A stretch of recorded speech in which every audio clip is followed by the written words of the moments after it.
বাতি না ঢুকলে লাই ঠিক আছে, আমি কিছু বিষয় কিছু বুঝি না। আমার স্বামী যতটুকু বুঝলো কাজ বুঝতে পারি তাকে আরো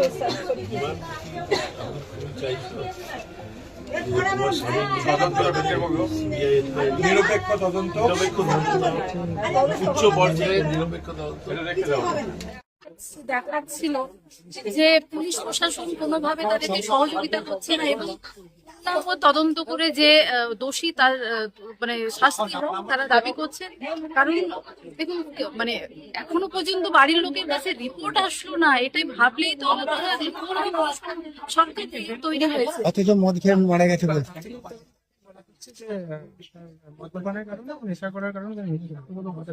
তারা অনেক রকম তদন্ত হোক, বাড়ির লোকজন যেটা বলছে আমরা ছবিটাও দেখছি, ছবিতে চারদিকে রক্ত ভর্তি হয়ে আছে। একজন চোখ হলে এভাবে তো আমরা কোনোদিন দেখিনি, এভাবে রক্তাক্ত অবস্থায় পড়ে থাকবে।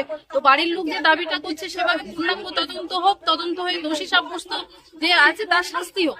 কারণ আজকেও যেটা শুনছি, আজকেও যদি বাড়ির লোককে কেউ ধমকি দিয়ে যায় তাহলে বাড়ির লোক তো চুপচাপ বসে থাকবে না, তারাও তো মানে তাদের বাড়ির লোকজন মিলেও যে ক্ষোভটা দেখাচ্ছে যে তারাও তো এখন সরকারের কাছে সবাই আমরা দাবি করব যে সরকার এসে তারা নাকি উন্নয়ন নিয়ে আসবে, তারা নাকি শান্তি নিয়ে আসবে, ভরসার জায়গা তৈরি করবে।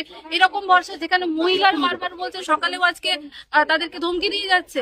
আমরা এক্ষুনি ইয়ে করে একটু থানা যাব, থানায় কথা বলবো, দরকার হলে আমরা পূর্ণাঙ্গ তদন্ত হোক, তদন্ত করে যে দোষী এবং যে বারবার ধমকি দিচ্ছে তাকে অ্যারেস্ট করার দাবি জানাবো। দিদি পরিবারের লোক একটা দাবি করছে যে প্রায় 7 দিন 8 দিন কাটতে গেল, মানে ওনার দলের যারা তারাও পাশে এসে দাঁড়ায়, এটা খুব দেখাচ্ছে, কি বলবেন? দেখুন এইটা আমরা গতকাল আমরা যখন আসছিলাম, আজকেও আসছি, দেখুন সবাই আতঙ্কে আছে, সবাই এই সবার বাড়িতে বাড়িতে ধমকি দেওয়া হচ্ছে এবং আজকেও যখন আমরা টিম নিয়ে আসছি, আমরা এই এলাকার যারা লোকাল স্থানীয় নেতৃত্ব তাদেরকে কিন্তু আমরা ফোনে পাচ্ছি না, কারণ তারা এতটাই আতঙ্কে। আমরা চারদিকের পরিস্থিতি দেখছি, দেখুন এখানে একজন মার্ডার হয়ে গেছেন, প্রত্যেকের বাড়িতে বাড়িতে গিয়ে ধমকি দেওয়া হচ্ছে, মারপিট করা হচ্ছে।